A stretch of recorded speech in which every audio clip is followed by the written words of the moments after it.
to Landslide Podcast today. Some breaking news that we have for you today, from yesterday till today, from Atiku to the PDP. Yesterday they had their NEC meeting yesterday, the 102nd of it, and they came out with far-reaching decisions. But before they came out with the decision, we saw a lot of lobbying from supporters of other candidates. There are other possible candidates that could come out for the election. One was for Makinde and the other was for Bala Mohammed, the governor of Bauchi State. But after they came out, they issued a statement and said that the zoning committee has zoned the presidency to the south. Emphatic. They didn't come out with ifs or buts. They came out very emphatic and said it is zoned to the south. For whatever reason, we're going to be extracting all that today. And we saw the professor that represented Atiku in welcoming de facto from other parties to ADC said Atiku wasn't or is not desperate to be the governor, to be the president of Nigeria, but he wants Nigeria to be rescued. But Atiku came out further and said that that's not his main language. He said, I'm going to run in 2027 because Nigeria needs to be rescued. Unlike Peter Obi that said, I'm not desperate to be the president of Nigeria. Maybe the prof was trying to be, diplomatic and political in his language, trying to see that Atiku's camp are not just wanting to grab power, but to make sure that everything is working well for Nigeria. Good morning, everybody in the studio. Good morning. Good morning. Ishaya, good morning. Thank you, Mr. Pique. You are looking like the Labour president today. But I'm just trying to be compliant. You're okay? With a Labour? To see how things are going. Maybe Nigeria is not doing well. Let us wear this khaki so that if it's possible, we will lend our voice. Our voice, that's good. But you are looking fantastic. Thank you very much. Yeah. And the prophet Eli always having a baby face. Well, God's doing. God's doing. And it's marvelous in our eyes. Yeah. All right, let's get to the business. Some breaking news. Atiku said, I'm going to run for president in 2027. He said, I'm not just about trying to see that it will work. He said, the person that needs to be on the saddle for things to work, it's me.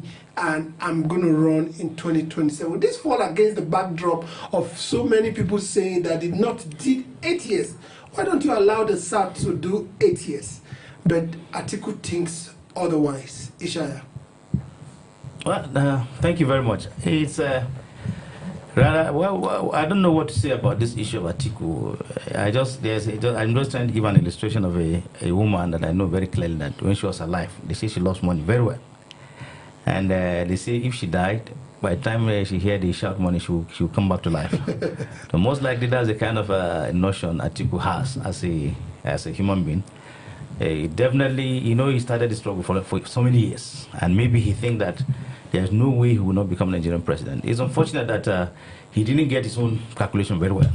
Right from onset, when Jonathan was there, if at all he was more patient enough, I believe very clearly after Jonathan, maybe he would have posterity would have shown unto him kindness. He would have become president. But he was not too patient.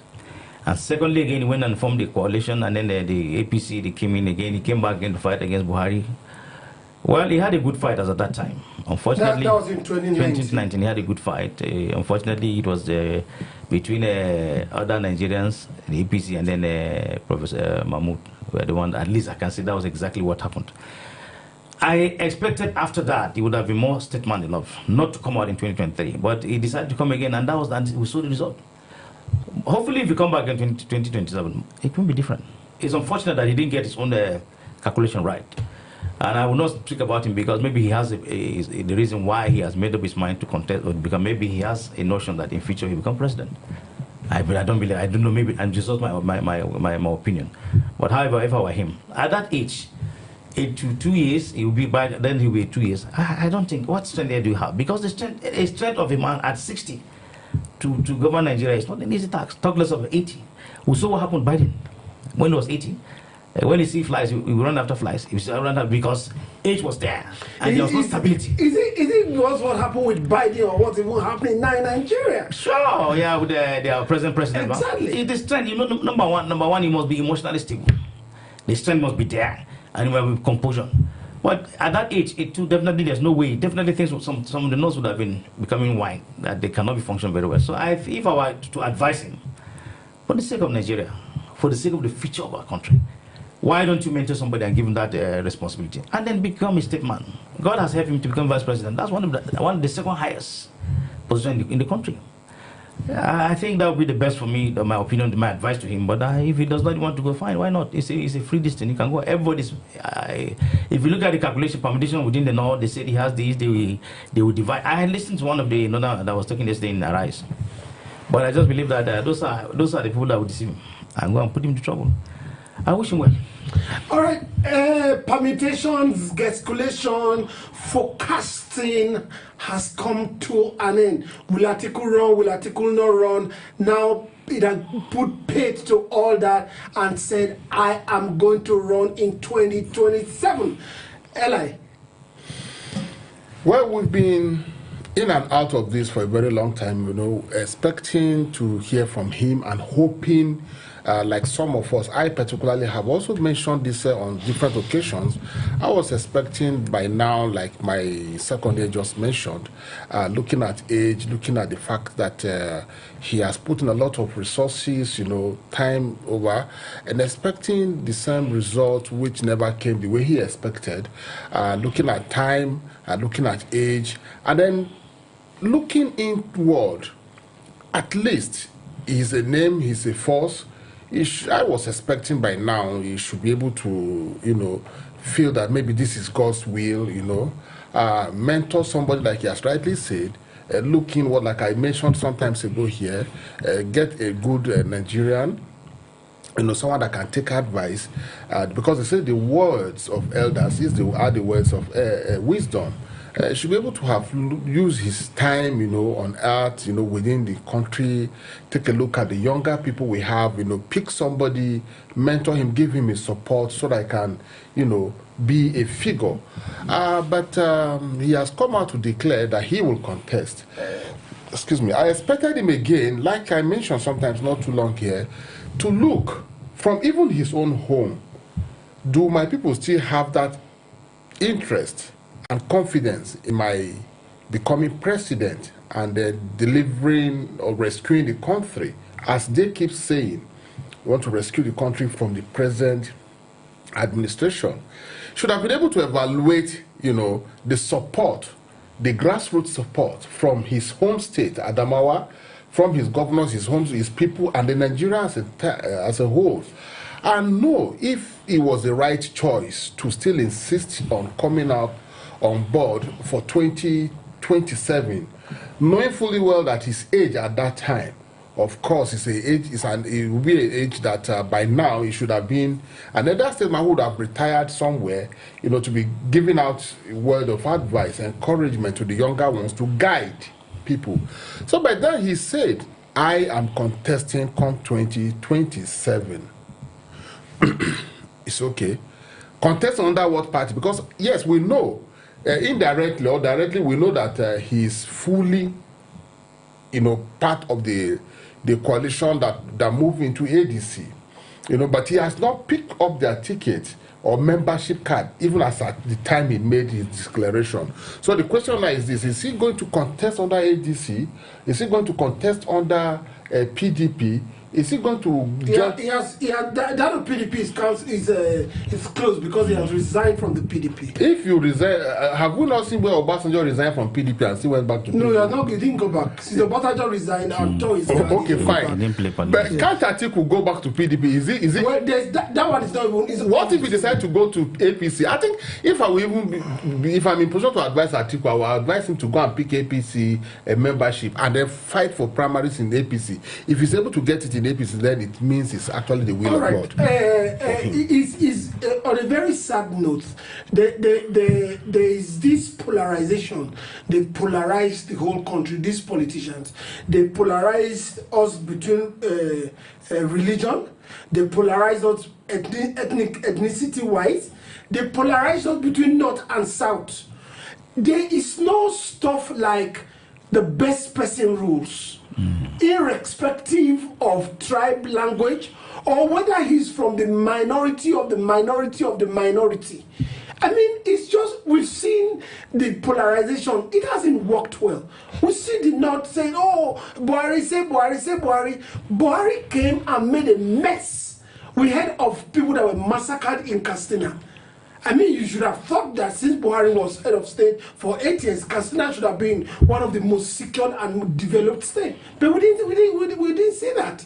Now, why don't people think of looking at us as one country and bringing out someone who is a Nigerian first, before a Muslim, before a Christian, before a traditionalist, before Hausa, before Igbo, before Yoruba, than always saying North and South? Because our projections are always about North, South, Muslim, Christian. I mean, I know the annoyance people had when Tinubu was flaunting or was having a ticket for Muslim ticket. Yeah. It has to work. Muslim ticket doesn't mean it will work. Christian ticket doesn't mean it's going to work either. These guys are first politicians before their religion. Why don't you think that way? Well, I think for me, when you lost it, if only genuinely you know that you are playing politics, you shouldn't go into kind of polarization, because for me, you first and foremost, you are looking for the interests of the people, not your personal interests. But today, that is why things don't work. You have seen somebody who want to become a Nigerian president, you go and mess up. The others say, these people, they are Christian, they want to kill you, they want to cause problem. Oh, these are Muslim, they want to cause problem for you. And at the end, you find out that that thing is kind of a, you are bringing hate speech into that campaign. Who does not make sense? We knew what happened in 2014, 2015. When they went to, they used everything possible to mess Jonathan up. They brought religion, say it was killing them, and even up now, I still see it. The Boko Haram case that started, where those Chibok girls were abducted, it was completely orchestrated by the opposition at that time, so that they can make him to become very unpopular. And at the end, they took over the government. After they made everybody not even like him at all, because there was no the kind of a campaign they went, we're not kind of a main issue. They didn't go on. They were going on personalities, and those of people that were lured into that their own kind of ideas, they suffered for it. Buhari came, it became worse, because Jonathan, the thing was, we started with the bombing and went into a kind of kidnapping. But then when he came, they were going house to house carrying people. They went even to barracks. That was the first time we found out that somebody was killed. I mean, barracks soldiers, they went to barracks and kidnapped and killed somebody inside that. What happened in Kaduna? You could imagine that kind of this thing. And then the school children were being kidnapped. That of a Mando were taken off. That of the name one from PDP were coming. Most of them were taken off. And then you can't move from Abuja to Kaduna at that time. It's not possible. People have to run away. And at the end, we become helpless. And this government, the essence of governance is security and welfare. Those things were completely jettisoned, because we did not get it. We were misled. Some of them were misled, and then you went to bring sentiment into that politics, and it caused us problem. The issue of Muslim ticket came again. Well, give it to him. Most of them, what their expectation, most likely it didn't go the way they wanted it, and that's why they are fighting again to go back that level again. And it's quite unfortunate. If at all, we must not keep a very stable kind of politics, follow the good precepts, try to organize and understand ourselves in good things. Honestly speaking, we will not get a better country, because at the end of it, you will just be messing up. We are fighting security for all these years. Nothing has yet come. Today, when they are going for election, they bring more security. If they want to take over that polling unit, they will take it. But when we have people that have been killed, they won't go for that. So it's quite unfortunate that the way Nigerian politics is going on is kind of self-centered, and it's unfortunate. I believe my advice to Nigerians is that, look, let's look at the country first. Because if you don't have a country, you will not be able to have all this politics. If today you are polarized against the Muslims, okay, now most of the northern Christians that are together with the Muslims, they don't give support. They do not people, because number one, they don't believe they exist. And when they look for any solidarity, they are not there for them, because when they are there, you look at when Buhari was the president. You can tell me how many of the Christians that had a very good position there? No, just few of them. And those they put there, they're kind of the stooges that you don't even hear them. The secretary of the government was there, Boss Mustafa. It was just nobody even assessed him at all. Most of the ministers were there again, nothing much there. But let me also bring it to your notice. Yes. Even the Muslims that were there, what benefit did they bring to their own people? Yes, always that's unfortunate part of it. Most of them is themselves, and they want to accumulate more money and then make sure that they just want to, when they make a kind of they had a kind of good positions, they only empower those who help them defend them in times of trouble. They go to see. It's unfortunate that we have gone through a kind of the worst kind of politics in terms of bringing ourselves into going to those kind of gods that you go and meet them to help you win election. They can pay anything those people. You remember when Atiku was accusing ambassador that they're going to see Marabu. It's nice to see who I'm going to was Marabu, which is unfortunate. I think it's better. That is why I said today, if you ask for my opinion, I think we're not ready for democracy. If the military would have done something, a very good do for us, we would have had a better. But now, again, look at the way we're going back again. We're going forward, we're going back. During Jonathan, we're able to, the electoral processes were becoming a bit, tilting to a good system. From Yaradua to Jonathan. They were tilting not to a good side. But now they jettisoned completely. Buhari, how can you plan election in 2 years, and on the morning of that the election, and cancel electronic at the day, and everybody's on the sleep at 4 a.m. The same thing, you announce election of Asiwaju at 4 a.m. That's why I said the worst of this. Mahmoud is one of the worst chairman and we had. So it's unfortunate that we need. What do we really want as a country?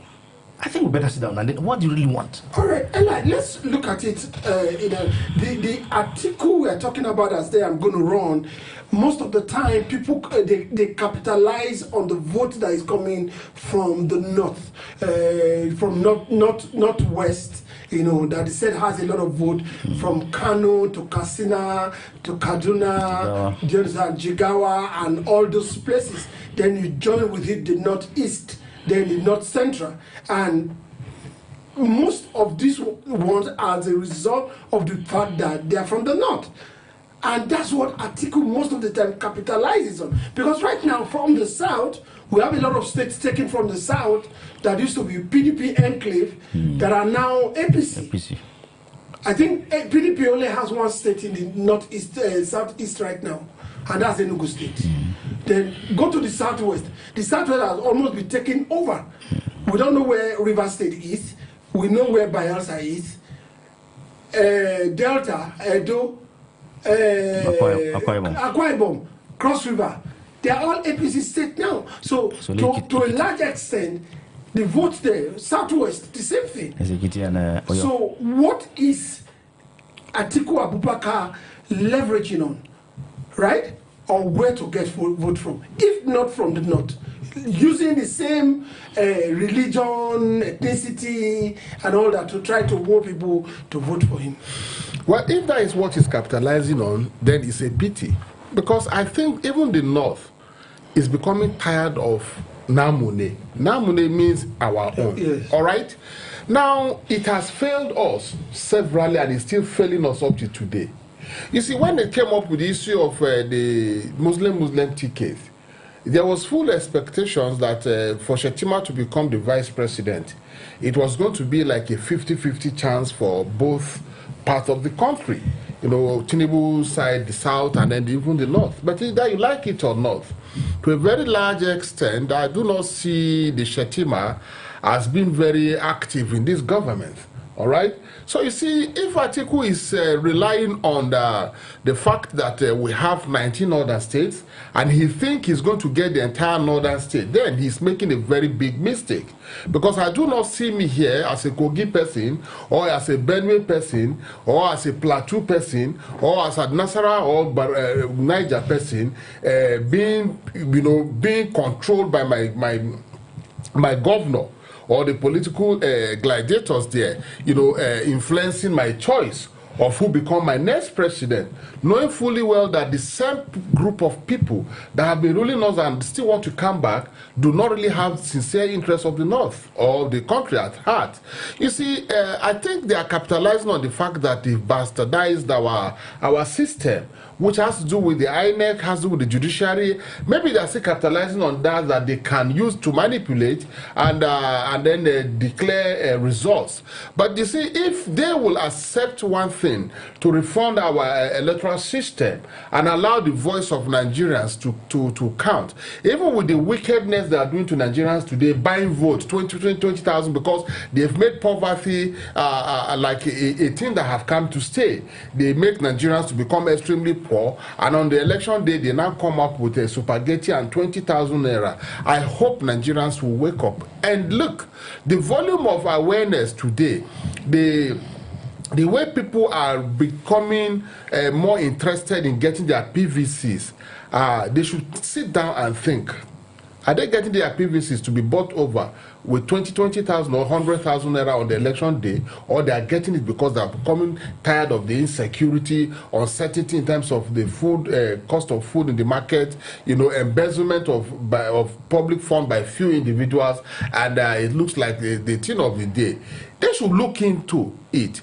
People are beginning to get their voters card, and even though we still have issues with INEC, they are beginning to make us feel as if they're the usual way, about to do something, the other way around, giving us updates of people who are, getting more people who are getting voters card. If our voters card will be gotten, and if this present APC Tinubu will allow us to have electoral reform before the next election, if we have credible Nigerian, at the head of the INEC affairs, then Atiku should ask himself, am I a choice of the people who will be voted, or will I have the strength to do the usual, which APC and PDP had always done to this country, rigging the election? If our vote will count, I do not see any of these old people as the choice of Nigerians or my own choice. So I wonder how or what he's capitalizing on. I just want them to rethink. Well, we see we want to have governance-based issues, governance that is based on issues that affect us directly, not indirectly. They said charity begins at home, and most of these things are what we experience from day to day, what make people being patriotic to their nation and all that. And to a large extent, of all the people vying for presidency in 2027, we've only had one man that has lived up to this expectation, which is Peter Obi. That's the truth. He doesn't shove issues aside. He tries to face them headlong and try to address them, because people want to know. Now, from the other candidates that we are looking at, the sitting president, and for example, Atiku now that said he's going to run, will people look at issue-based politics, or will they just vote by sentiment?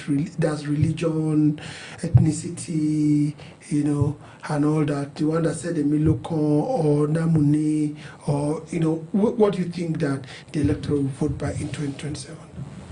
Well, I would advise the electorate we should go on issue-based, based on what you've said, because for me, the essence of governance is to make life better for people, not to make life difficult. Because I listened to Tinubu yesterday in Brazil when he was saying that Nigeria has stopped Nigeria from corruption. Corruption has gone completely. I just knocked my head.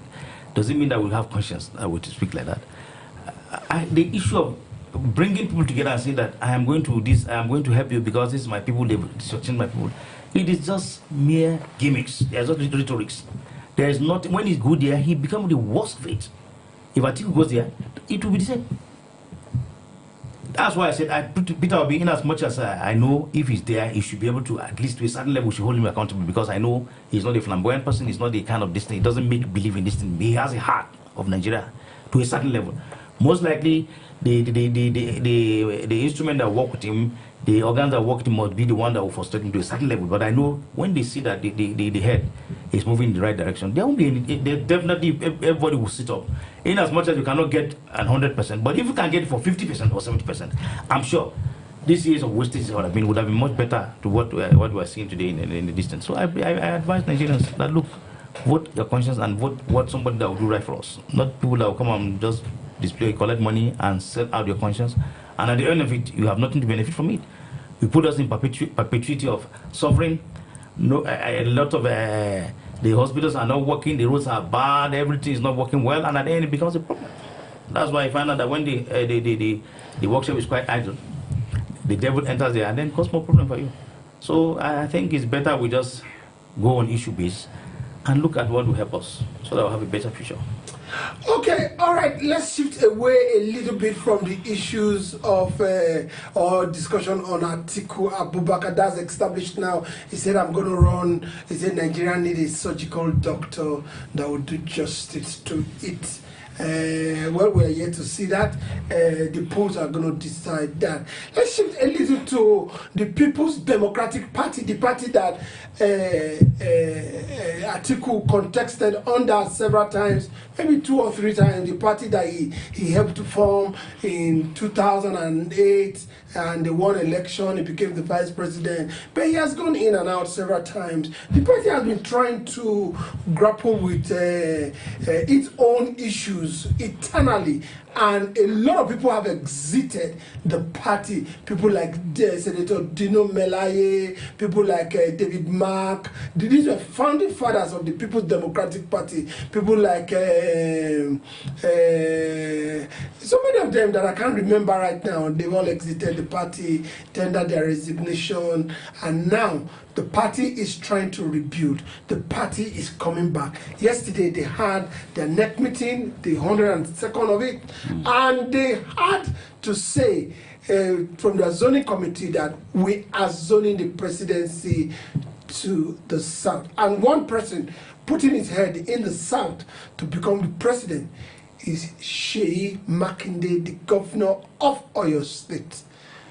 Let me start from you, Eli. Do you think this is from a sincere heart? Sincere heart on the part of the PDP or Makinde? On both of them.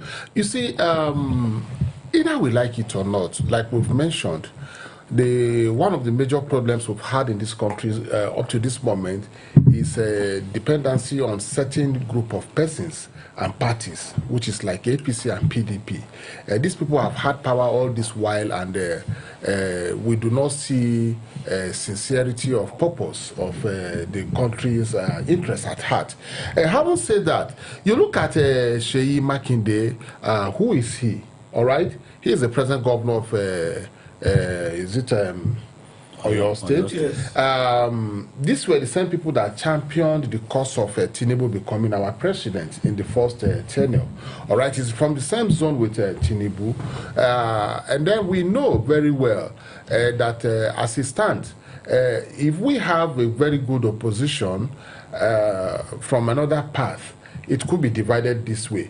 But now, if that fight for 2027 is being divided, taking part from the north and the south one way, it will weaken the strength of the opposition in favor of the sitting government. All right, we have to watch very well what are his achievements in his state. Okay, what are his achievements in his state as a governor? What is the relationship between him and the sitting president? What were his contributions? Has he ever criticized anything in this government? Or has everything that Nigerians are crying over under this government be okay by him? Then we should take a look. We should use our teeth, our tongue to counter our teeth. If PDP decide to zone to the south, they should also be careful who gets their ticket. Because the time has come for Nigerians, like I just asked some certain questions here, to want to know your contributions so far, where you are, before then and at the place you are at the moment, to the development of the country and your people. All right? Nigerians are not going to continue voting based on this religious or ethnic sentiment. So, PDP have its own internal crisis all this while. That is why they are where they are today. Wike is a bit quiet at the moment. Makinde's relationship with Wike, how is it like? Wike remains one of my very good persons at the moment, whom is very clear that his choice remains Tinubu. Whoever supports Tinubu, he will support him. And let me tell the truth. There's a relationship between Wike, PDP, Makinde, and Tinubu. So to me, I am not very sure Makinde's interest to contest is for the country. I feel he might be there as a spoiler that Wike had been in PDP to weaken the strength of PDP as an opposition, because it's remained one of the most viable opposition up to this moment before the coming up on board of the ADC.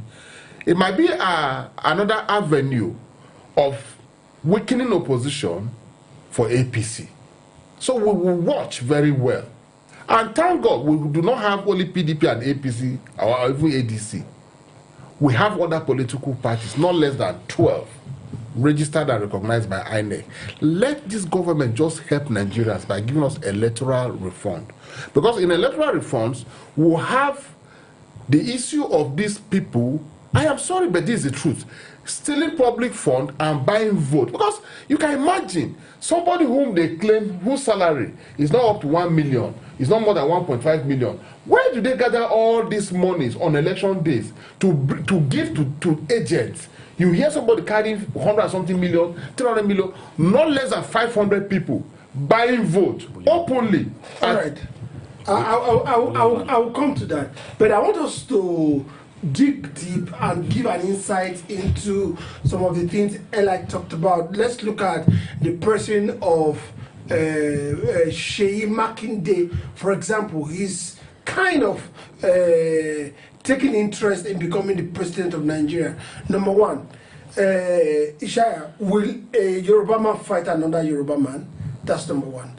Number two, will a Yoruba man that supported the Yoruba man to be president there want to remove him as a president?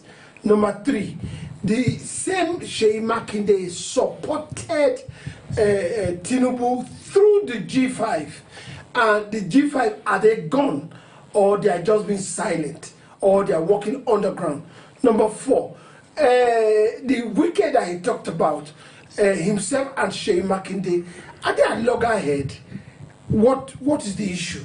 Number five, this Makinde, has he talked about or criticized the economic policy of this present government as it is right now? Number six, this Makinde, has he spoken on the side of the people that are suffering this economic war? A lot of questions that need to be answered. What distinguishes him to be different from Tinubu?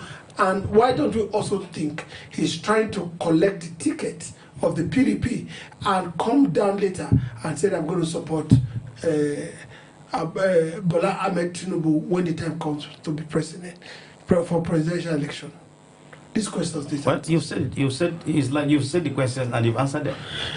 Because for me, I have said it several times that there is no way you would tell me that you were instrumental in making him a president, and now you want to come back and say, look, I want to contest again as for this thing.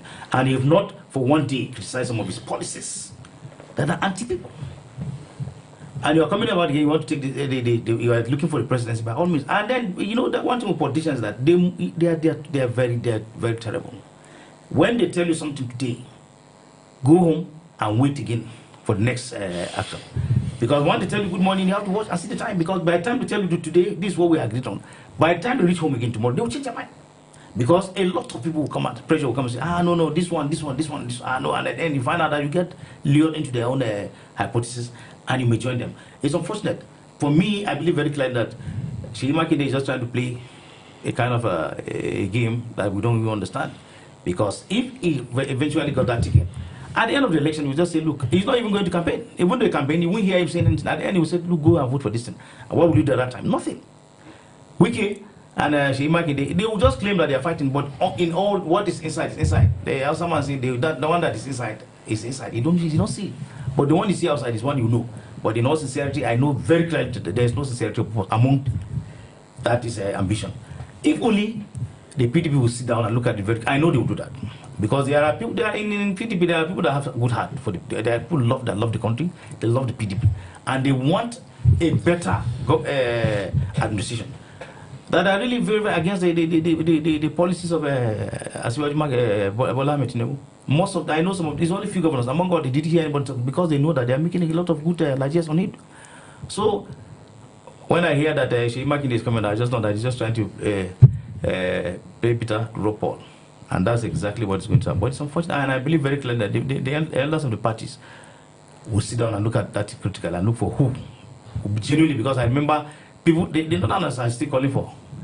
The true non-learners are still calling for who from the south. Because if you look at the Erufai that this has been as I don't think he's supporting Atiku. I don't think, because it's like he has kept quiet. He's not saying nothing on that. On this matter. He's not saying anything on the matter. Because if you look at his body language, most likely he believes that there must be equity and fairness. Okay, but on this issue also, in 2020, how they call it again? 2023? 2011. Okay. Yes, 2011. Yeah. There was this ACN that gave Nuhu Rubadu The ticket, yes. a ticket to run. 2011. Yes. And from information we gathered, allegedly, is the fact that the ticket was given to Nuhu Rubadu, but they were quiet on Jonathan becoming president in 2020, in 2011. Yes. Now, is that what we are going to be seeing in PDP, ceding its presidential slot? Because it doesn't seem clear at the moment. There are no other people. Of course, there are rumors that some. In fact, it was even mentioned by Professor Jerry Ghana, and we have seen Obi go to Bauchi to see Bala Mohammed, I think, on 2 occasions now. Sure. But apart from that, will they just have someone there as a puppet and let APC run this stage? I still want to talk on that. Well, I think some of them in the G5 still have their own group in the PDP. You know, the PDP is a kind of divided house. There is the G5 that belongs to Wiki. They're still there. They were there in the meeting yesterday. Most of them were there. And what they have in mind is there. They cannot change their own distance, because what the paymaster say, that's what they'll do. And there are some people that genuinely love the PDP that wanted a kind of liberation, changing us from this where we are now to where we should go to. And that is certainly some of them are there. Elders are not against it. They are not with Wiki. He knows very clearly. But, you know, I really do not understand, because of his kind of the guts he has, that he all the times he makes sure that I will see what I was saying. And what he said is that if you go for this convention in Ibadan, I will do a parallel convention. And at the end, you find out that the government will stand by him. If he said you elected the chairman at the convention and he came back to Wadata House, they will seal it up. Because he will bring his own team and he say, I have a court order on this. And the court will favor him. So the problem is that everybody, of course, you can't tell me that I say I'll go with Atiku, because for me, those policies are not policies that we should talk about, because those are benefiting from it. They will say they're benefiting, but in all sincerity, there's a lot of difficulties. So I can assure you, sir, the PDP is just that it's divided for now. Until when we see a headway, if they're able to make it clearly in the near future, that's when we'll know that whether they're sincerity or they want to seek their own power too. Before yesterday's NEC meeting, there were a lot of rumors that the elders or the stakeholders in PDP at the NEC were going to take a decisive. You know, they had a BOT meeting much earlier. Yeah, in the morning. Then they now had a NEC meeting. In fact, they had a pre-NEC meeting the day before. Now they were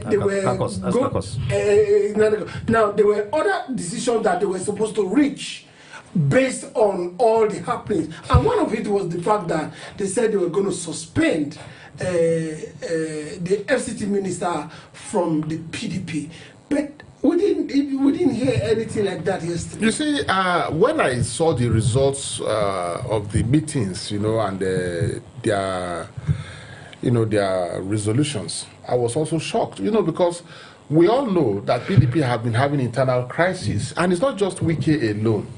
There are people in PDP. Of course, Wike a tree cannot make a forest. Yes, there are people he influenced.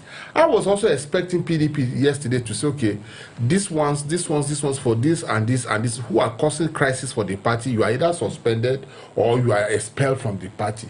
I was expecting party disciplinary, all right? Rather, they came up, the only two important things they said yesterday from their meeting was deciding on where the presidential candidate should come from and where the chairmanship of the party should come from, all right? Now, but not minding the people that have been causing internal crisis. And then, so I don't know if PDP is afraid of addressing some of their personal problems, challenges that have been facing the party. But I haven't said that. Zoning the president to one part of the country, and we're talking about the governor for your state, of course, we still have other PDP governors, like I don't know, Enugu state governor is a PDP governor, if I'm not mistaken, and he's doing very excellently well. We still have other people. So, and I know that the fact that, except if nobody picked the ticket, you know, for presidential primaries, if only one person pick, it becomes if there's no contest, it becomes the only candidate, and maybe sole candidate, and of course the party will give. So I expect, like some of us are not very comfortable because we are not sure, you know, where this interest is coming from. I expect as time go on, other Nigerians, I can decide to join PDP today. I still have the room and contest for presidency if I'm from that zone, you know. So, but you see, the question you ask here, if the internal crisis, if people who are causing trouble for PDP that says, well, it must be my own way or it cannot be, all right, are still left unchecked, if they are still left in the party, they will want to fight for the party and speak on behalf of the party, and that internal crisis will continue. Then indirectly, PDP will be off the next contest.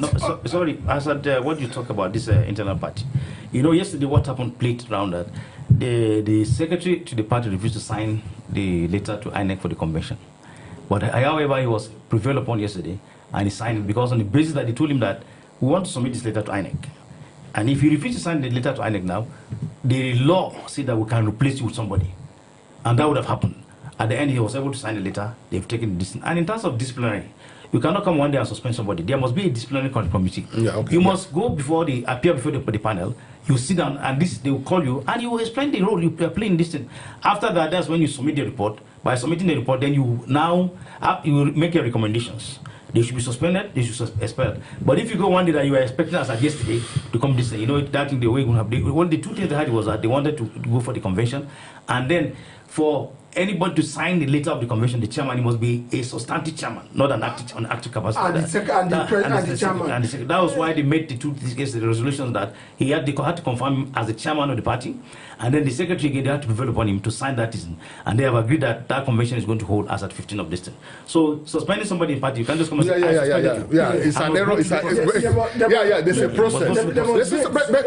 But the disciplinary committee that should have been said is taking a long time. No, I expected from this, because either you like it or not, at the meetings we've had prior to that yesterday and that of yesterday, that is where the real soul of PDP gathered. I was expecting that as part of the resolution, decisions reached, all right, that, okay, presidency should come from this side, and then the chairmanship of the party should come from this side. I was also expecting them to have set up a disciplinary committee. They have said they're there. It's headed by Tommy Kiwi. Chief Tommy Kiwi. So by the time it's done, you know, you cannot rush. That brings me to try to round up. It brings me to my observation of what I saw in PDP yesterday. Yes, PDP looks like a dying party. PDP has elders that will leave the stage very soon, that the decision they are making right now, they may not have the opportunity to partake in that future. I saw a lot of people on wheelchair. I saw a lot of people with walking stick. I saw a lot of people that were being aided.